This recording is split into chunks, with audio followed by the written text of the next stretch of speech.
It's had a nickname for humans. It was ugly bag of mostly water. That's what we are. Mostly water. Okay?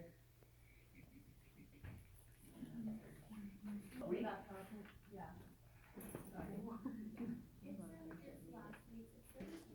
Water can act as an acid or a base.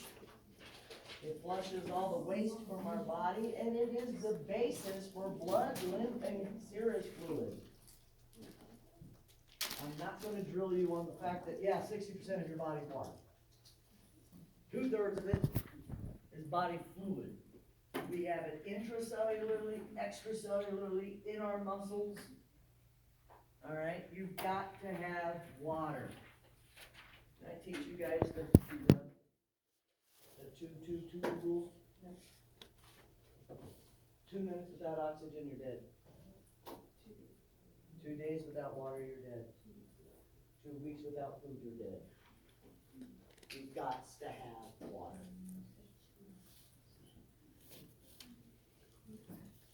Intracellular fluid and extracellular fluid, I'm not going to drill you on that. Just know that it's everywhere and that we hold it. So how do we regulate the water in our body? This part I want you to know. I want you to know the 3 hormones that control our thirst drive. The aldosterone, the ADH, and then natriuretic peptides. Those hormones are what tell your brain, hey silly, you're thirsty. Okay? Now,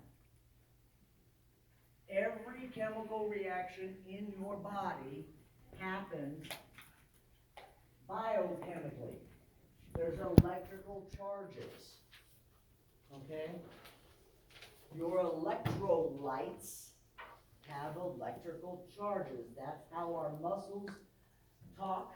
The current goes from our nerve cells into our muscles, especially my favorite one. Okay? And my diaphragm. You have to have a balanced set of electrolytes. Alright? And those electrolyte concentrations differ depending on what part of the body they're in.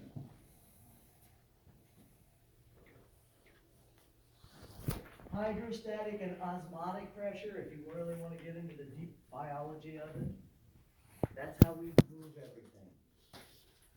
Alright, you guys remember osmosis? Maybe? From your biology class? That's how things move. Osmosis choke. Do you remember the 3 things that suck? Salt, protein, and sugar. This is why it sucks. Alright? Dilutes, next slide. Dilutes go by diffusion. Osmosis is moving the fluid. Well, filtration is also moving the fluid. Active transport, though, is the sodium-potassium pump. Those 2 compete. One of the reasons why we jump up and down when the sodium and potassium levels get wacky. You've got to have them working together.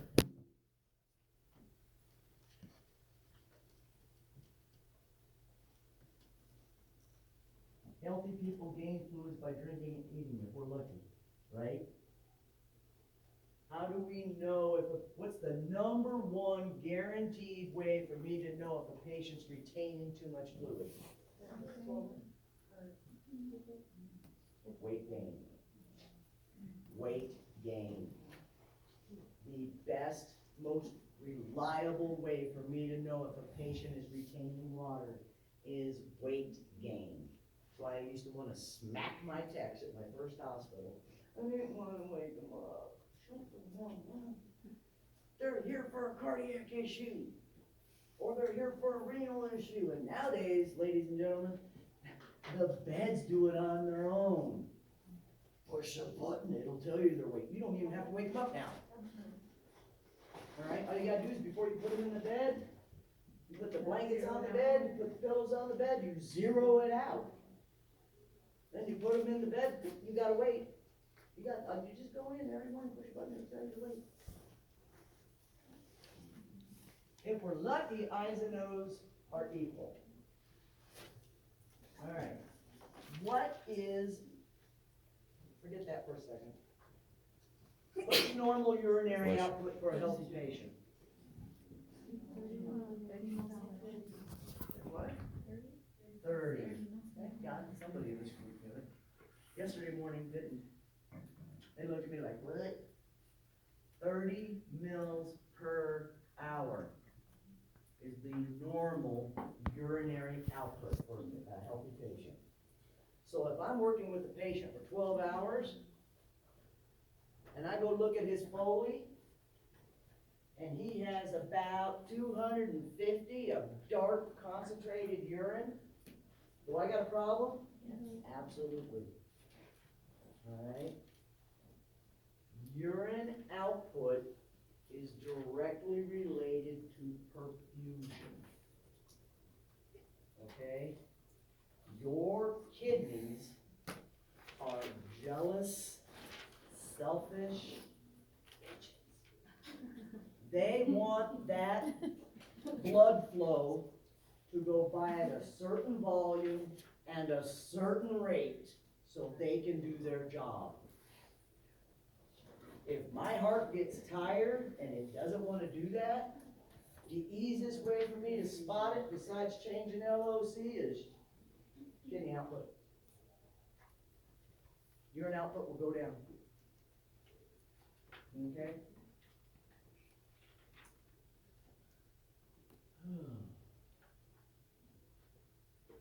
Yes, as we get old, fluids change, right? Patient dried out can literally cause delirium. What's the difference? Because I had an instructor who used to talk like that. What's the difference between dementia and delirium? One goes away. Delirium can be treatable, right? Delirium is acute, means it comes on fast. Dementia is slow. Okay? Delirium I can fix. So, lots of seniors, especially in the desert Southwest, are all walking around dehydrated. So, unless your patient, your senior patient in your acute care facility, unless they have a kidney problem or a heart problem, one of the last things I want you to do, every time you walk out of their, get ready to walk out of their room, honey, do me a favor, please have a sip for me. Always offer fluids. Always offer fluids. Hemoconcentration. Alright? Hemoconcentration. Your blood is thick because you ain't got enough water. Yes, ma'am. Sorry, going back before you start on the other side. When someone is retaining a lot of fluid and their kidneys aren't working, and say we buy Concentration. I had a resident years ago who started getting all freaky on me because this patient's sodium level was 142. I said, what's the other labs? And then he told me that her bun was through the roof. I said, dude, she's not hypernatremic. That's hemoconcentration. She doesn't have enough water in the blood. Bun points to dehydration. Bun points to dehydration. Elevated creatinine, or CR, when it takes a bump and goes up, that's pointing to decreased kidney function. You only see a bump in the creatinine when they finally lost at least 1/3 of their kidney function. Does that make sense? does it matter if the bun is higher or lower, or is it just If like it's average? if it's up, it's dehydration. So when he was telling me, oh, she's hypernatremic, oh my God, we gotta do this, this, and this, I went, no, dude, all we gotta do is get some fluid.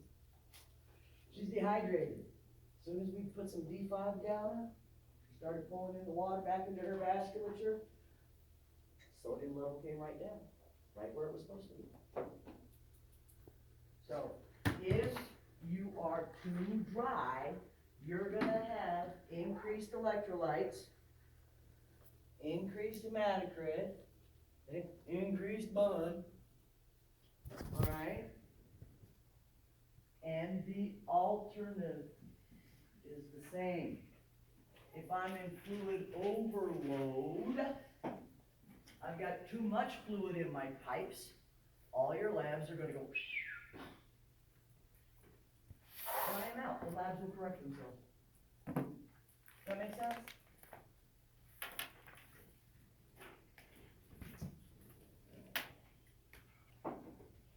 Hyponatremia, what did I just say? Low salt. Low sodium. Low sodium. Usually as a result of fluid overload on a surgical patient. Why? Because when you're in the hospital having a major surgery, the fabulous physicians are worried about your blood pressure taking a dump, right? So what are they gonna do? They're gonna pump you full of fluids. So is this hemoconcentration or hemodilution? Be dilution. He's got too much fluids on board. Right? Chronic, usually seen outside of the hospitals. It might be seen for itty bitty people, especially girl type people, that are like exercise freaks. If they drink too much water, they can cause this. What's it look like? Symptoms: foreskin turgor, dry mucosa, headache, increased salivation, decreased blood pressure. Here's your list. Again, don't memorize this column. Use ATI. Use this. But do you guys see the charges? Potassium's a positive, chloride's a negative, magnesium's a double positive, calcium's a double positive, phosphorus stands alone. Do you guys see both? He's neutral. There's your kidney function. The one thing I want you to know about this, besides the bone and creatinine, I also want you to know the ratio. 12:1 to 20:1. When you compare the bun to the creatinine, those ratios you need to know. 12:1 or 20:1. God, I learned that 20 plus years ago. I still got that shit in my head.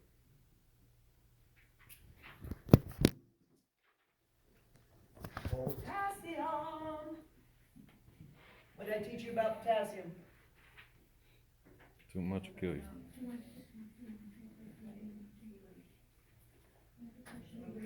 Never push it, I love that. Too much, too little, bye-bye, go to bed. Okay, and never IV push it. Thank you, son. Never. You need potassium to transmit the nerve impulses through the muscle. Particularly my two favorite muscles. This one, my diaphragm. This is all about airway, airway, airway, right? I gotta breathe. And then my heart.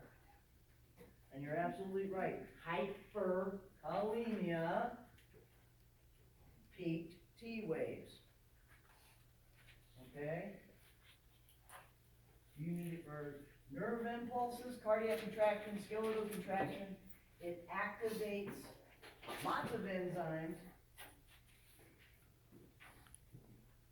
Regulates insulin and storage of glucose.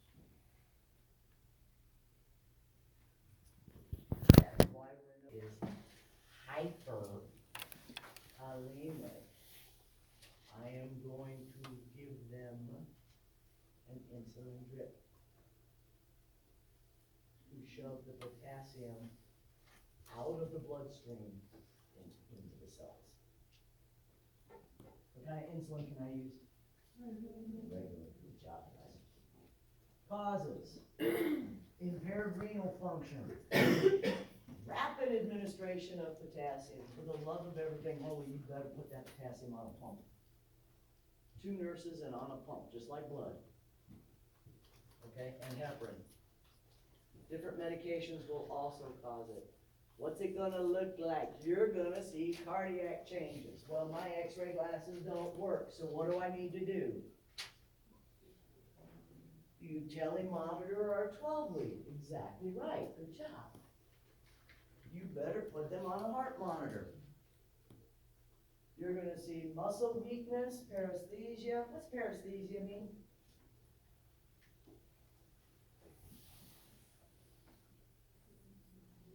Paresthesia. Something not working. Okay, look it up. What's it mean? Pins and needles in your fingers and toes. You'll also see them get very anxious, and sometimes they'll have gut symptoms. You better put them on a heart monitor. You better get a 12 lead. Limit the dietary potassium. How many of you, my darlings, know Mrs. Dash?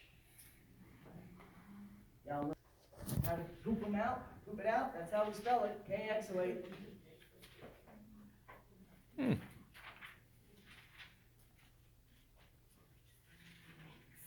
K-exalate.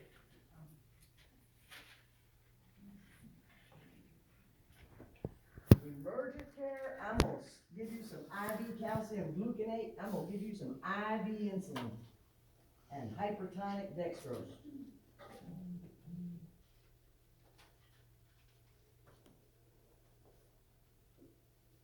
Hypokalemia, too much or too little? Too little. Hypokalemia. You're gonna see EKG changes as well. Number 1 cause, nausea, vomiting, diarrhea, nasogastric tube suctioning. Why? Because out go the fluids, there go the electrolytes with them. Okay? So, who are these guys? No. What do we call 2 people if they're holding hands walking down the street? Couplet. A couple. This is a couplet. This is coming from the bottom of the ventricle, shooting retrograde, opposite direction, retrograde. Your heart is supposed to go from here to here, electrical pathway. That guy is going from here to here. Okay? So it's wide and bizarre versus a normal guy. Okay? 1, 2, 3. That is a 3-beat run of VTAC. Alright? Easiest way to fix this, potassium replacement. I can give you oral potassium. Oh, for the love of God. Side note, you guys give oral potassium, make sure the patient's eating, or they're gonna give it back to you. Because they're big. They're nasty pills. They're like this big. I would pop them in half and make sure they had a snack. Because it causes GI upset like everybody's business. They'll give it right back to you. Symptoms, that's what the word manifestation means. Symptoms of hypokalemia, fatigue, weakness, confusion, PVCs, premature ventricular contractions. That's what that singular one was. Bradycardia, nausea and vomiting.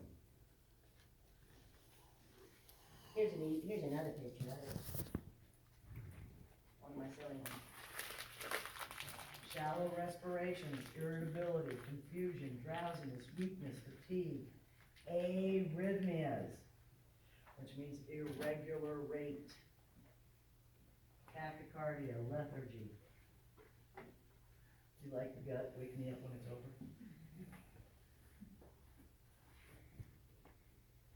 And then there's Hyperkalemia, another slide on him. What do we call this? Elevated T. T-wave, like a mountain peak. See how much bigger he is than the QRS? This guy's got a big problem. Alright? Nursing interventions, EKG, vitals, check the LOC, get him some diuretics. Why am I gonna give him a diuretic? Why would I give him IV Lasix? What's the patho behind that?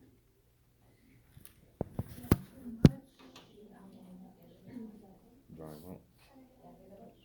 Yeah, if I give you some Lasix, I'm gonna make you pee off potassium, right? Isn't that a known side effect of Lasix? Easy fix, huh? Symptoms, or another simple page, hyperkalemia. Sodium. I learned 135 and 145, I don't know what ATI is saying nowadays. Acid-base balance.